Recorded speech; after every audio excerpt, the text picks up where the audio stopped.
LaShunda is no stranger to this community. Ms. Leslie Smith is the Executive Director, is that your title, at Connected Communities? Yes. And we are very fortunate, a number of us, Barbara included, to travel to Atlanta. I know, Sean, you've gone on a Connected Community trip, and many of you in this room have had the opportunity to see what they do. I went to Atlanta, and for me it was really eye-opening. I began to really understand what Connected Communities meant.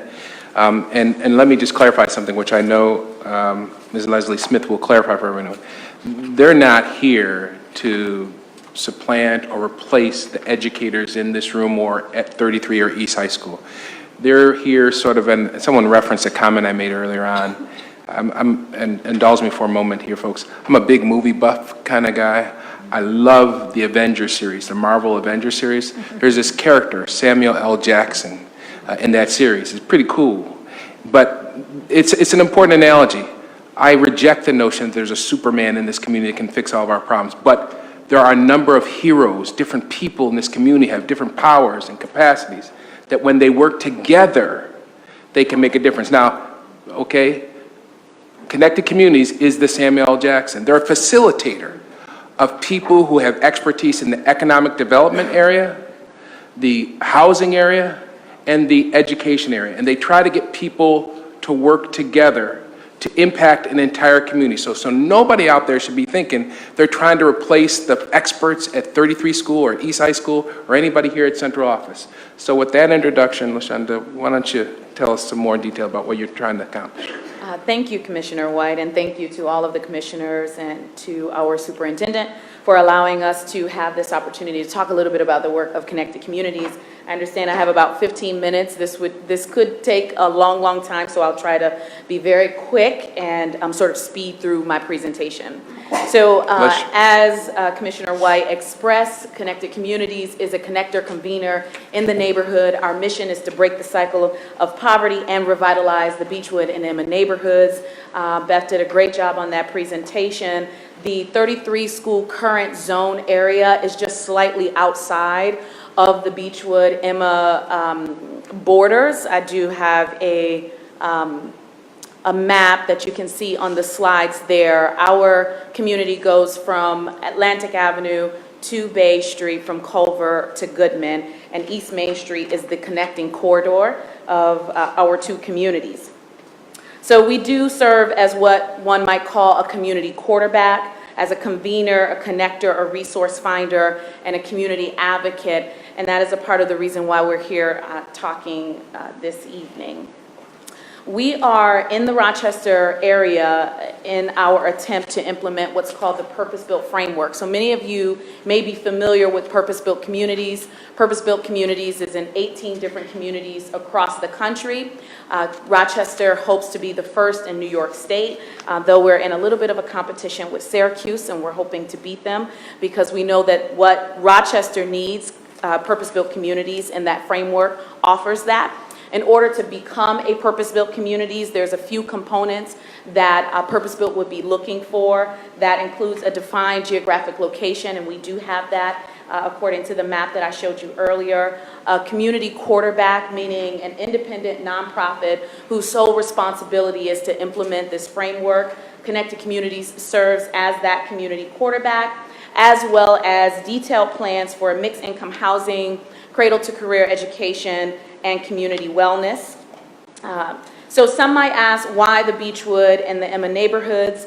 Many of you are very familiar with the Rochester Monroe Anti-Poverty Initiative, which is focused in 3 neighborhoods in the Rochester community: the Beechwood neighborhood, the Emma neighborhood, and Market View Heights. Connected Communities has zeroed in on the Beechwood and Emma neighborhoods primarily because it has the makeup of what is needed in order to implement the purpose-built framework, including an elementary school as well as a high school. Also, there is a high level of concentrated poverty in that neighborhood, with 50% of households with income levels of less than $25,000 annually. Less than 35% of the homes are owner-occupied. And there are many families who are living in this concentrated, this area with a high level of concentrated poverty with families. So that means that there are a lot of children who are living in poverty in this area. But those are just some of the areas of opportunity. There are quite a bit of assets in this community as well, including a very strong neighborhood association. The Neighborhood Need Association is there and has been there for many, many years, doing lots of work in the community. There's a lot of opportunity for development. If you drive throughout the city of Rochester and you see stakes and vacant land, those are vacant lots. And in our neighborhood, there is a significant number of vacant lots, hundreds of them actually, which is an opportunity for development and advancement into home ownership. And we're also bordered by and adjacent to neighborhoods that may be considered up-and-coming neighborhoods and really strong neighborhoods, including North Winton Village, as well as the Noda neighborhood, the neighborhood of the arts, and we're also bordering the Irondequoit community. So we're working through asset-based development to build strong neighborhoods, and we're doing this holistic violation through 4 pillars. So our 4 pillars include education, housing, wellness, as well as economic development. And I'm going to take just a few minutes to try to express some of the pieces that Connected Communities has been responsible for facilitating in the neighborhood in those various areas. The first and the most important to all of the commissioners is the Cradle to Career educational pathway that we would love to see established in our community. We feel strongly that community schools and neighborhood schools, which we know are not synonymous, is a really important piece. Not just because the physical plant of 33 School really lends itself to a community school, being that there is a library, the Sully Library, that's attached to the school, as well as the Ryan Center. But also you heard expressed by many residents who live in the neighborhood, some who, although we're told that there is a preference, many families come to us, knock on our door, ring our phone to say that they were not able to register their child into their neighborhood school. And many have had to wait, like Andrea, who's had to wait an entire year to have her children placed at both 33 School and East High School. We believe that a high-quality early childhood education pipeline should also begin to be developed. In our neighborhood, we have caring and sharing childcare. We also have community plays, but we do not have the number of seats that are needed for children ages 6 weeks through EPK, and so Connected Communities' responsibility as a resource finder and connector is to help facilitate those resources coming into the neighborhood. And then one piece that we were able to identify as a need for School 33, and sitting down and talking with Dr. Ellison and other purpose-built communities that we've had the opportunity to visit, Birmingham being one of them, there was, in their 5-school area, that community quarterback had the opportunity to hire staff to help coordinate and connect residents in the neighborhood, resources in the neighborhood to the school. And I shared that with Dr. Ellison earlier last fall. And we talked about having a community schools coordinator that could be funded by Connected Communities and coordinate the support services within 33 School. Very similar to the support service coordination that's happening at many of the other community schools, and primarily 17 School has been a model that is of interest in having also in our neighborhood. Next on our pipeline is the mixed income affordable housing. I'll just say a few things about that, and I'll also point you guys to some of the pictures in the neighborhood. This is Warfield Square that you're looking at. It is a development that is in partnership with Connected Communities, Hillside, Home Leasing, and there are 72 units of housing that is in this community. And as you can see, some of the areas along East Main Street that really represented blight in the community have really been improved significantly. It is a beautiful development. Me and my staff had the opportunity to meet with the residents of this community who are vested in becoming not just paying rent in this one unit, but really being vested members in this community.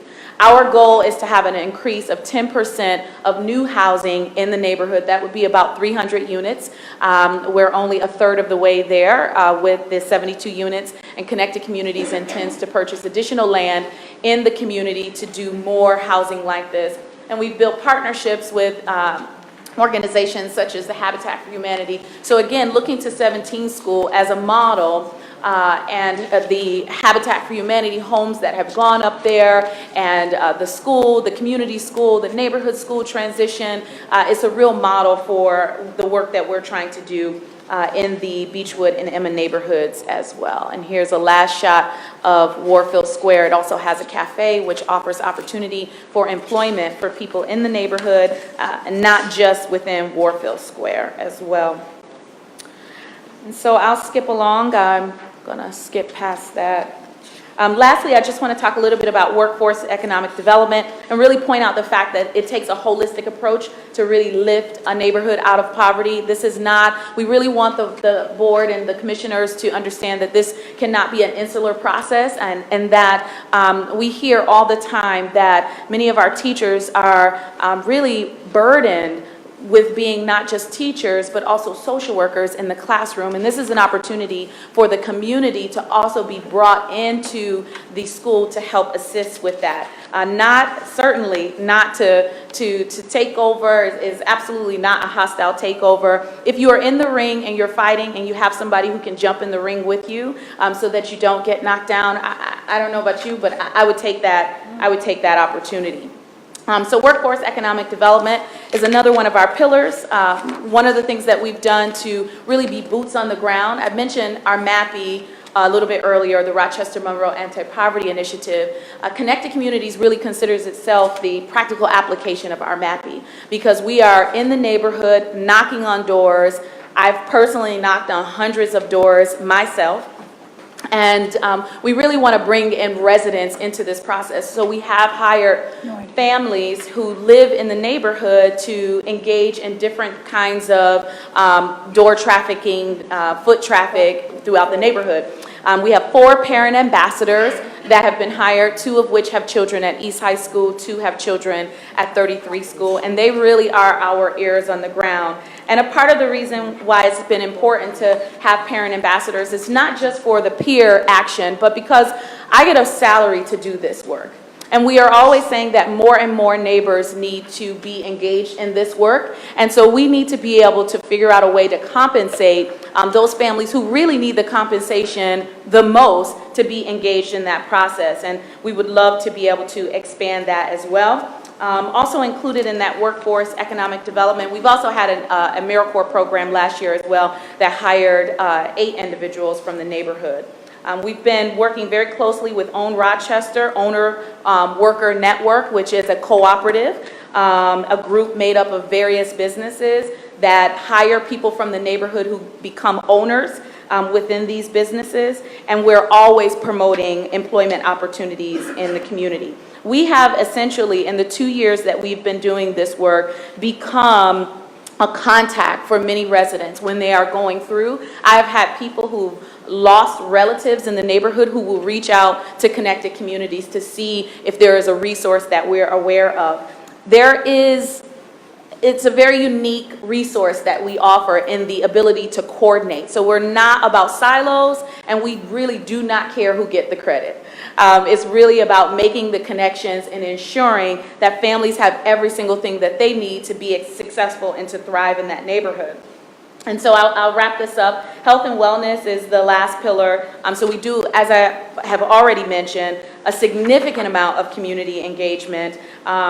One example of that is our MAPI was very successful at getting child care subsidy dollars for the neighborhood. And so we immediately got boots on the ground, mobilize volunteers to make sure that families were aware that this subsidy was now available to them. So people who previously could not afford childcare to go to a job training program were made aware of these opportunities. And we always hear that we are a community that is resource rich and results poor. Well, a part of the reason why we may be considered results poor is because nobody is connecting the dots. And lots of people are falling through the cracks. And so we have taken it upon ourselves and have made it our business to ensure that people are informed. And it's a hard process, and we have not even penetrated the neighborhood in the way that we want to, but I do want to point out that this is a long-term process. It takes time to build trust, et cetera, et cetera.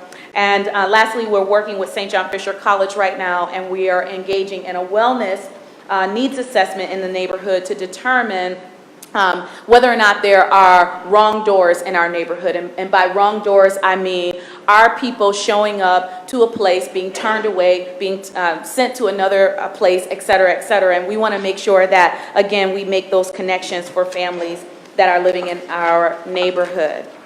So it looks like I'm not clicking the way I should.